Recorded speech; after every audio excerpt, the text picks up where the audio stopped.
بسم اللہ الرحمن الرحیم۔ قرآن کی سردار آیت جو افطاری کے وقت 21 مرتبہ پڑھے گا، اللہ کے ولی کہتے ہیں وہ بیٹھے بٹھائے مالدار ہو جائے گا انشاءاللہ۔ ناظرین محترم، اللہ کے ولی کہتے ہیں چھوٹی سی اور بہت پیاری قرآن کی یہ آیت جو شخص افطاری کے وقت صرف 21 مرتبہ پڑھتا ہے تو اللہ پاک اپنے اس بندے سے اتنا خوش اور راضی ہوتا ہے، اس کے گھر میں رزق کی بارش کر دیتا ہے۔ تو ناظرین، افطاری کا وقت وہ وقت ہے جو دعاؤں کی قبولیت کا وقت ہے۔ اس وقت ایک گھڑی ایسی ہے جس میں ہر دعا فوراً قبول ہوتی ہے۔ تو جو قرآن کی یہ سردار آیت پڑھ کر جو بھی دعا مانگے گا، ہاتھ نیچے آنے سے پہلے اس کی وہ دعا قبول ہو چکی ہوگی انشاءاللہ۔ ناظرین محترم، اسلام ایک کامل اور جامع دین ہے جو زندگی کے ہر پہلو میں رہنمائی فراہم کرتا ہے۔ روزہ اسلام کے بنیادی ارکان میں سے ایک ہے اور رمضان المبارک کا مہینہ خصوصی برکتوں اور رحمتوں کا حامل ہے۔ اس مہینے میں روزے دار صبح صادق سے غروبی آفتاب تک بھوک اور پیاس کی حالت میں اللہ کی رضا کے لیے صبر کرتا ہے۔ جب سورج غروب ہوتا ہے اور افطاری کا وقت آتا ہے تو یہ لمحہ نہایت بابرکت اور رحمتوں سے بھرپور ہوتا ہے۔ قرآن و حدیث کی روشنی میں افطاری کے وقت کی فضیلت اور دعاؤں کی قبولیت کے حوالے سے ہمیں بے شمار دلائل ملتے ہیں۔ ہمارا آج کا وظیفہ بھی افطاری کے وقت قرآن پاک کی ایک سردار آیت پڑھنے کا وظیفہ ہے کہ جس کو صرف 21 مرتبہ پڑھ لینے سے اللہ کے ولی کہتے ہیں کہ پڑھنے والا بیٹھے بٹھائے مالدار بن جاتا ہے۔ اس کے رزق میں برکت، وسعت اور کشادگی فرما دی جاتی ہے، اس کی مالی تنگ دستی دور کر دی جاتی ہے، اس پر رزق کی بارش اور اللہ تعالیٰ کی رحمت برستی رہتی ہے۔ افطاری کے وقت کی اہمیت، اس کے فضائل، نبی کریم صلی اللہ علیہ وسلم کی سنت اور اس وقت کی جانے والی دعاؤں کی قبولیت کے بارے میں آپ کو تفصیل سے بتایا جائے گا۔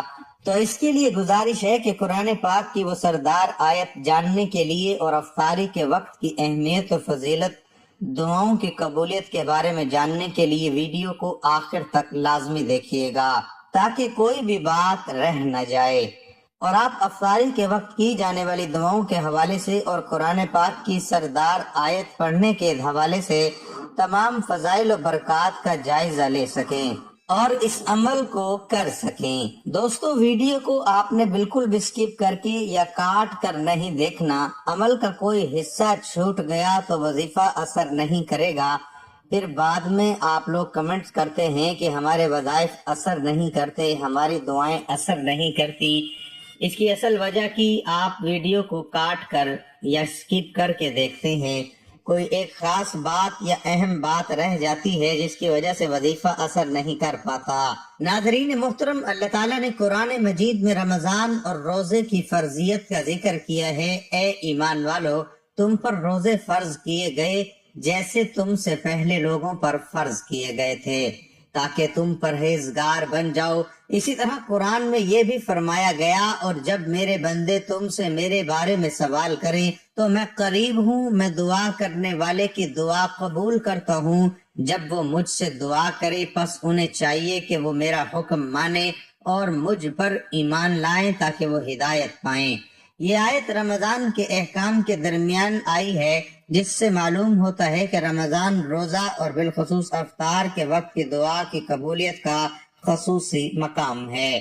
ناظرین محترم، نبی کریم صلی اللہ علیہ وسلم نے افطاری کے وقت کی اہمیت اور اس کے اجر کو واضح کرتے ہوئے فرمایا، 3 افراد کی دعا رد نہیں کی جاتی: عادل حکمران، روزے دار جب وہ افطار کرے، اور مظلوم کی دعا۔ یہ حدیث واضح طور پر بتاتی ہے کہ افطار کے وقت روزے دار جو دعا مانگتا ہے وہ قبول ہوتی ہے، لہٰذا اس وقت ہر مسلمان کو اللہ کے حضور عاجزی کے ساتھ دعا کرنی چاہیے۔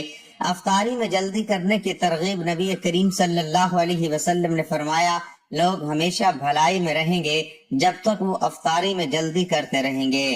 یہ حدیث اس بات کو واضح کرتی ہے کہ افطار میں جلدی کرنا ایک پسندیدہ عمل ہے اور اس میں بھلائی اور برکت ہے۔ افطار کرانے کی فضیلت کے بارے میں نبی کریم صلی اللہ علیہ وسلم نے فرمایا، جس نے کسی روزے دار کو افطار کرایا اسے بھی روزے دار کے برابر ثواب ملے گا، بغیر اس کے کہ روزے دار کے اجر میں کوئی کمی ہو۔ یہ حدیث ہمیں افطار کرانے کی فضیلت کے بارے میں آگاہ کرتی ہے اور ہمیں زیادہ سے زیادہ لوگوں کو افطار کرانے کی ترغیب دلاتی ہے۔ ناظرین محترم، ویسے تو بہت سی دعائیں ہیں، لیکن افطاری کے وقت کی اہمیت اور فضیلت کو مد نظر رکھتے ہوئے کچھ ایسی دعائیں ہیں جن کے بارے میں آپ کو بتاتا چلوں، جو قرآن و حدیث کی روشنی میں بہت ہی زیادہ اہمیت کی حامل ہیں۔ نبی کریم صلی اللہ علیہ وسلم افطار کے وقت مختلف دعائیں مانگا کرتے تھے۔ ان میں سے چند مشہور دعائیں درج ذیل ہیں۔ پیاس بجھنے اور اجر کی دعائیں۔ نبی کریم صلی اللہ علیہ وسلم جب افطار کرتے تو یہ دعا پڑھتے، پیاس بجھ گئی، رگیں تر ہو گئی، اور اگر اللہ نے چاہا تو اجر ثابت ہو گیا۔ افطاری کے وقت دعا کی قبولیت، نبی کریم صلی اللہ علیہ وسلم نے فرمایا، روزے دار کے لیے افطار کے وقت دعا کی قبولیت ہے، لہذا افطار سے قبل اور بعد میں ہر مسلمان کو اللہ سے اپنی حاجات اور مغفرت کی دعا مانگنی چاہیے۔ نبی اکرم صلی اللہ علیہ وسلم نے فرمایا کہ یہود و نصارہ اپنی عبادات میں تاخیر کرتے ہیں، جبکہ امت مسلمہ کو افطار میں جلدی کرنے کا حکم دیا گیا ہے۔ یہ عمل ہمیں سنت کے قریب کرتا ہے اور اللہ کی رضا حاصل کرنے کا ذریعہ بنتا ہے۔ کھجور یا پانی سے افطار کرنا، نبی کریم صلی اللہ علیہ وسلم کی سنت یہ تھی کہ وہ افطار کھجور سے کرتے تھے، اور اگر کھجور نہ ملتی تو پانی سے افطار فرماتے۔ نبی کریم صلی اللہ علیہ وسلم تازہ کھجوروں سے روزہ افطار فرماتے۔ اگر تازہ کھجور نہ ہوتی تو خشک کھجور سے، اور اگر وہ بھی نہ ہوتی تو پانی کے چند گھونٹ پی لیتے۔ افطار سے پہلے دعا کرنا، چونکہ افطار کے وقت دعا کی قبولیت کی خاص گھڑی ہوتی ہے، اس لیے روزے دار کو چاہیے کہ وہ اس وقت اپنے لیے، اپنے اہل خانہ کے لیے اور پوری امت مسلمہ کے لیے دعا کریں۔ شکر گزاری اور تقوی۔ افطار کے وقت ہمیں اللہ کی نعمتوں کا شکر ادا کرنا چاہیے کہ اس نے ہمیں روزہ رکھنے اور پھر افطار کی سہولت عطا فرمائی۔ افطاری اور صدقہ و خیرات اسلام میں دوسروں کے ساتھ مل کر کھانے اور روزے داروں کو کھانا کھلانے کی بڑی فضیلت بیان کی گئی ہے۔ رمضان میں افطاری کروانا ایک بہت بڑے اجر کا سبب ہے۔ نبی کریم صلی اللہ علیہ وسلم نے فرمایا، جو کسی روزے دار کو افطار کروائے گا اسے روزے دار کے برابر اجر ملے گا اور روزے دار کے اجر میں کوئی کمی نہ ہوگی۔ تو ناظرین محترم، ہمیں بھی رمضان المبارک میں نیکی کے کاموں میں بڑھ چڑھ کر حصہ لینا چاہیے اور اپنی استطاعت کے مطابق زیادہ سے زیادہ غریبوں، مسکینوں اور ضرورت مندوں کو افطار کرائیں، تاکہ ہم اس عظیم اجر کے مستحق بن سکیں اور ڈھیروں ساری رحمتیں اور برکتیں اس ماہ مبارک میں سمیٹ سکیں۔ ناظرین محترم، قرآنی آیات کی تلاوت کی بے شمار برکات اور فضیلتیں ہیں جو دنیا اور آخرت میں کامیابی، روحانی سکون اور گناہوں کی معافی کا ذریعہ بنتی ہیں۔ قرآن پاک اللہ کا کلام ہے اور اس کی تلاوت سے بے شمار نعمتیں حاصل ہوتی ہیں۔ قرآن پاک کی تلاوت کی بہت برکتیں اور فضیلتیں ہیں۔ قرآن پاک کی تلاوت سکون اور ہدایت کا ذریعہ ہے۔ اللہ تعالیٰ فرماتا ہے کہ یہ قرآن وہ راہ دکھاتا ہے جو بالکل سیدھی ہے۔ جو شخص قرآن پڑھتا اور اس پر عمل کرتا ہے وہ سیدھے راستے پر چلتا ہے اور دنیا و آخرت میں کامیابی پاتا ہے۔ دلوں کا اطمینان، اللہ تعالیٰ فرماتا ہے، سن لو، اللہ کے ذکر سے ہی دلوں کو اطمینان حاصل ہوتا ہے۔ قرآن کی تلاوت سے دل کی بے چینی ختم ہوتی ہے اور ذہنی سکون حاصل ہوتا ہے۔ قرآن پاک پڑھنے والے کے لیے گناہوں کی معافی کا ذریعہ ہے۔ رسول اللہ صلی اللہ علیہ وسلم نے فرمایا، جو شخص قرآن پڑھتا ہے اور اس پر عمل کرتا ہے، قیامت کے دن اس کے والدین کو ایسا تاج پہنایا جائے گا جس کی روشنی سورج سے زیادہ ہوگی۔ قرآن پاک پڑھنا نہ صرف بندے کے لیے بلکہ اس کے والدین کے لیے بھی باعث نجات ہے۔ دیگر فضیلت اور برکتوں کے ساتھ ساتھ قرآن پاک کی تلاوت شفاعت کا ذریعہ بھی ہے۔ نبی کریم صلی اللہ علیہ وسلم نے فرمایا، قیامت کے دن قرآن اپنے پڑھنے والے کے حق میں شفاعت کرے گا۔ جو شخص قرآن کی تلاوت کرتا ہے، قیامت کے دن یہ اس کے لیے سفارشی بنے گا۔ نبی کریم صلی اللہ علیہ وسلم نے فرمایا، اللہ تعالیٰ اس کتاب کے ذریعے بعض لوگوں کو بلند درجات عطا فرماتا ہے اور بعض کو ذلیل کرتا ہے۔ جو شخص قرآن کو اپناتا ہے، اللہ اس کے درجے بلند کرتا ہے مسند احمد کی ایک روایت میں ہے جس گھر میں قرآن پڑھا جاتا ہے وہاں خیر و برکت نازل ہوتی ہیں، شیطان دور بھاگتا ہے اور رحمت کے فرشتے رحمت کے سائے میں لے لیتے ہیں۔ قرآن کی تلاوت گھروں میں سکون، برکت اور اللہ کی رحمت لاتی ہے۔ قرآن پاک کی تلاوت کرنے سے انسان کی دنیا و آخرت سنور جاتی ہے، اس کی قبر کی منزلیں آسان ہو جاتی ہیں، کیونکہ قرآن پاک سورۃ ملک قبر کے عذاب سے بچاتی ہے۔ جو شخص قرآن کی مخصوص صورتیں پڑھتا ہے وہ قبر کے عذاب سے محفوظ رہے گا۔ قرآن پاک کی تلاوت کرنے پر انسان کو بے شمار نیکیاں ملتی ہیں۔ نبی کریم صلی اللہ علیہ وسلم نے فرمایا، جو شخص قرآن کا ایک حرف پڑھے گا اسے اس کے بدلے میں 10 نیکیاں ملیں گی۔ یہ ایک آسان عمل ہے لیکن اس کا اجر بہت عظیم ہے۔ ناظرین، اللہ تعالیٰ کی ذات سے مایوس نہ ہوں، کیونکہ یہ ہر تکلیف و آزمائش اور خوشی اللہ رب العزت کی طرف سے ہے، اس لیے پریشانیوں اور مصائب کے حل کے لیے اللہ تعالیٰ کی طرف متوجہ ہوں، اللہ تعالیٰ کی طرف توبہ استغفار کے ذریعے بھی متوجہ ہوں، اور اپنے مسائل کا حل اللہ تعالیٰ کے حوالے کر دیجئے اور اللہ تعالیٰ کو اپنے مسائل کے حل کا وکیل بنا دیجئے، تو اللہ تعالیٰ آپ کو بے آسرا کبھی نہیں چھوڑے گا انشاءاللہ۔ ناظرین، یہ ایک حقیقت ہے کہ شیطان انسان کا کھلا دشمن ہے۔ اس کی ہمیشہ یہ کوشش رہتی ہے کہ کسی بھی طرح انسان کو خدا سے دور کر دے۔ جب ایک بار وہ انسان کو خدا کے راستے سے بھٹکانے میں کامیاب ہو جاتا ہے تو پھر اس کی اگلی چال یہ ہوتی ہے کہ انسان کو خدا کی رحمت سے مایوس کر دے، اس طرح اسے ہمیشہ رب کی نافرمانی والے راستے پر چلاتا رہے۔ لیکن اللہ تعالیٰ نے انسان کو سب سے زیادہ جس کی امید دلائی ہے وہ اس کی رحمت ہی ہے۔ قرآن مجید اور احادیث مبارکہ میں انسان کو مختلف پیراؤں اور انداز میں سب سے زیادہ خدا کی رحمت کی امید دلائی گئی ہے۔ رحمت اللہ تعالیٰ کی صفات میں سے ایک صفت ہے جس سے اس نے اپنے آپ کو متصف کیا، اور یہ صفت ہے جو کائنات کی ہر چیز پر حاوی ہے۔ پوری کائنات رحمت الہی کے مظہر ہے، اس لیے قرآن مجید میں ارشاد فرمایا، میری رحمت ہر چیز سے وسیع ہے، اور اسی لیے اللہ تعالیٰ نے اپنے آخری رسول صلی اللہ علیہ وسلم کو سراپا رحمت بنا کر بھیجا۔ اسی طرح شرعی احکامات میں بھی رحمت کی صفت کو نمایاں حیثیت دی ہے۔ ابوالکلام آزاد لکھتے ہیں، قرآن پاک نے خدا کی کسی صفت کو بھی اس کثرت کے ساتھ نہیں دہرایا اور نہ ہی کوئی مطلب اس درجہ اس کے صفات میں نمایاں ہے جس قدر رحمت ہے۔ اگر قرآن کے وہ تمام مقام جمع کیے جائیں جہاں رحمت کا ذکر کیا گیا ہے تو 300 سے زائد ہوں گے۔ اگر وہ تمام مقامات بھی شامل کر لیے جائیں جہاں اگرچہ لفظ رحمت استعمال نہیں ہوا لیکن ان کا تعلق رحمت ہی سے ہے، مثلا ربویت، مغفرت، رافعت، کرم، عفو وغیرہ، تو پھر یہ تعداد اس حد تک پہنچ جاتی ہے، کہا جا سکتا ہے کہ قرآن اول سے آخر تک اس کے سوا کچھ نہیں ہے کہ رحمت الہی قیام ہے، اس کی رحمت کی کوئی حد اور انتہا نہیں، اس لیے کہ یہ اس خدا کی صفت ہے جس کی اپنی کوئی حد نہیں۔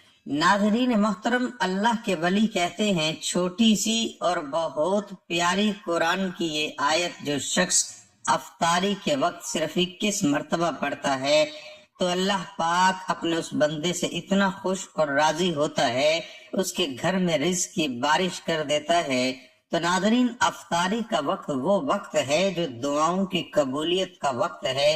اس وقت ایک گھڑی ایسی ہے جس میں ہر دعا فوراً قبول ہوتی ہے، تو جو قرآن کی یہ سردار آیت پڑھ کر جو بھی دعا مانگے گا، ہاتھ نیچے آنے سے پہلے اس کی وہ دعا قبول ہو چکی ہوگی انشاءاللہ۔ افطار کرائیے، ثواب کمائیے۔ کسی روزہ دار مسلمان کو روزہ افطار کروانا ثواب کا کام ہے، اور احادیث مبارکہ میں اس کے بہت فضائل بیان کیے گئے ہیں۔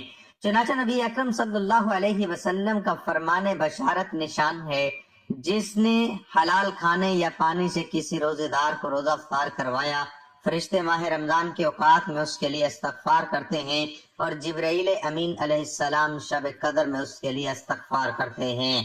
سرکار دو عالم صلی اللہ تعالی علیہ وآلہ وسلم نے ارشاد فرمایا، ماہ رمضان میں جو کسی روزے دار کو روزہ افطار کرائے گا تو وہ اس کے گناہوں کی مغفرت کا باعث ہوگا، اور اس کی گردن جہنم کی آگ سے آزاد کر دی جائے گی، نیز اسے اس روزے دار کے برابر ثواب ملے گا، اور روزے دار کے ثواب میں بھی کوئی کمی نہ ہوگی۔ کیا پیٹ بھر کر کھلانے پر ہی یہ ثواب ملے گا؟ روزے دار کو پیٹ بھر کر کھلانا ضروری نہیں، بلکہ جو کسی روزے دار کو پانی بھی پلا دے اسے بھی انعام و اکرام عطا فرمایا جانے کی بشارت دی گئی۔ چنانچہ نبی اکرم صلی اللہ تعالی علیہ وسلم نے فرمایا اللہ تعالیٰ یہ روزہ افطار کرانے کا ثواب اس شخص کو بھی دے گا جو ایک کھجور یا ایک گھونٹ پانی یا ایک گھونٹ دودھ سے روزہ افطار کرائے، اور جس نے روزے دار کو پیٹ بھر کر کھلایا اللہ تعالیٰ اسے میرے حوض سے پلائے گا کہ کبھی پیاسا نہ ہوگا یہاں تک کہ جنت میں داخل ہو جائے گا۔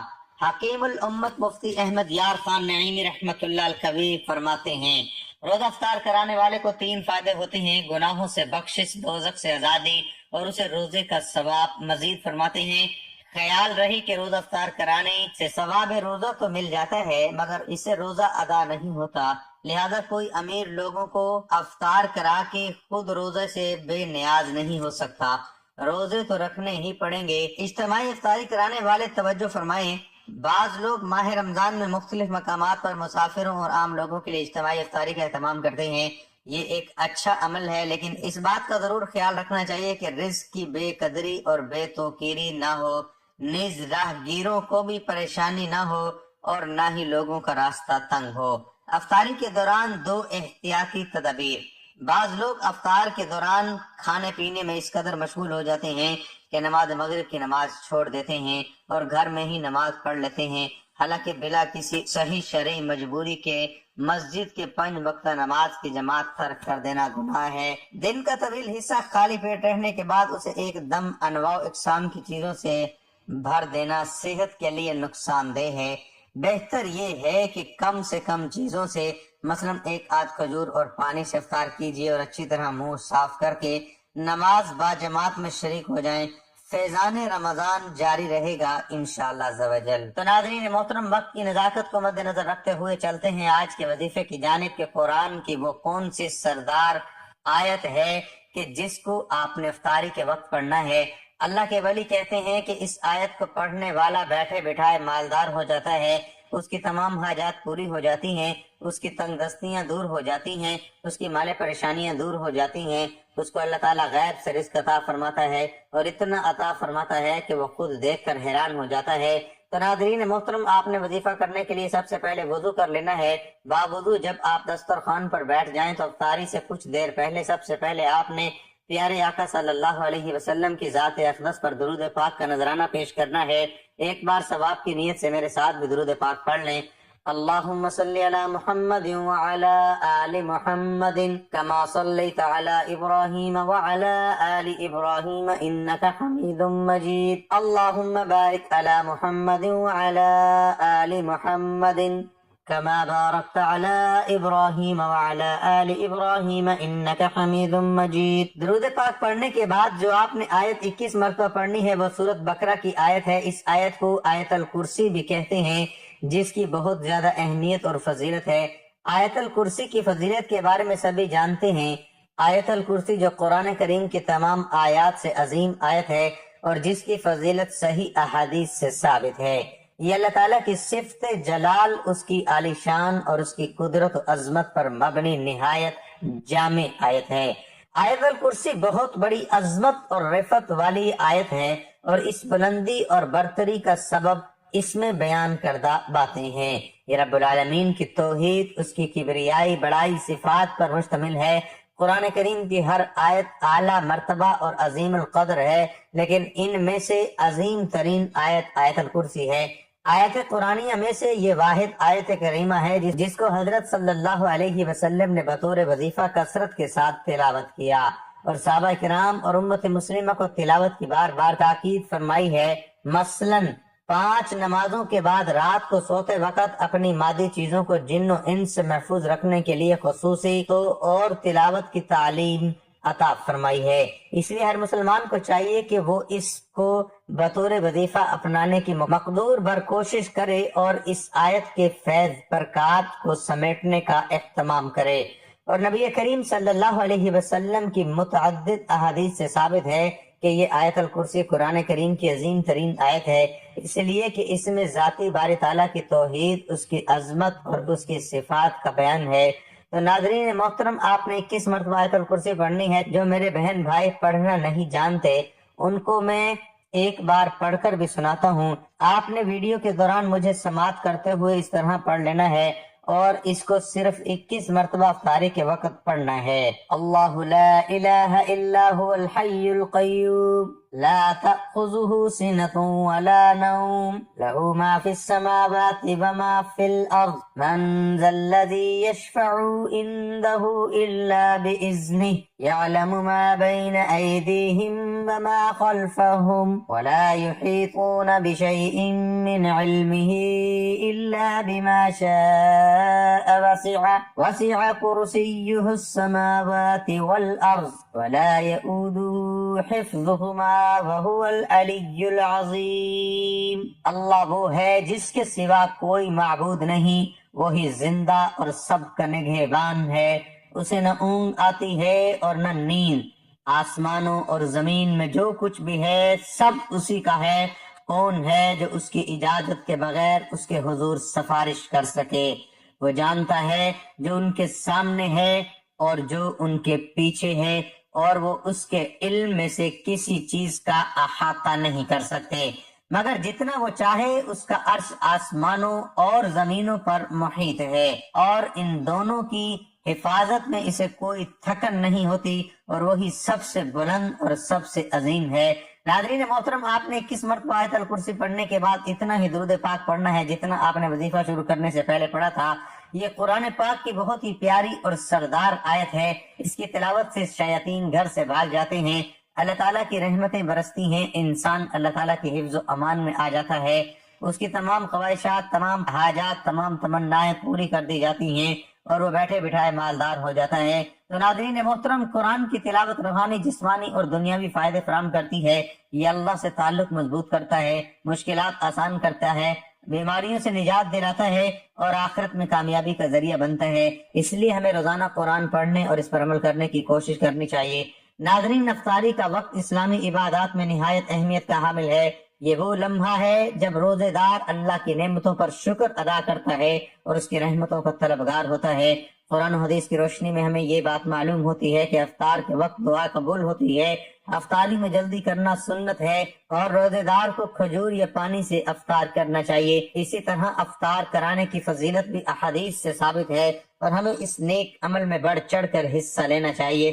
رمضان المبارک میں افطاری کے وقت زیادہ سے زیادہ دعا کرنی چاہیے، استغفار کرنا چاہیے، اور اللہ سے اپنی حاجات مانگنی چاہیے، کیونکہ یہ وقت قبولیت کا وقت ہے۔ اللہ تعالی ہمیں رمضان کی برکتوں سے بھرپور استفادہ کرنے اور افطاری کے وقت کی فضیلت کو سمجھنے کی توفیق عطا فرمائے، آمین۔ دعا ہے کہ اللہ تعالیٰ میرا سنانا اور آپ کا سننا اپنی بارگاہ میں قبول و منظور فرمائے، اور رمضان المبارک کے اس بابرکت مہینے میں ہمیں زیادہ سے زیادہ غریبوں، مسکینوں اور ضرورت مندوں کو افطار کرانے کی توفیق عطا فرمائے، اور رمضان المبارک کی برکات سمیٹنے کی توفیق عطا فرمائے، آمین ثم آمین۔ ناظرین، اپنے رزق میں برکت، وسعت اور کشادگی کے لیے اللہ تعالیٰ کے 99 ناموں میں سے کوئی ایک نام لکھ کر کمنٹ میں ضرور شیئر کریں۔ اللہ تعالیٰ ہم سب کا حامی ناصر ہو، آمین۔ جزاک اللہ۔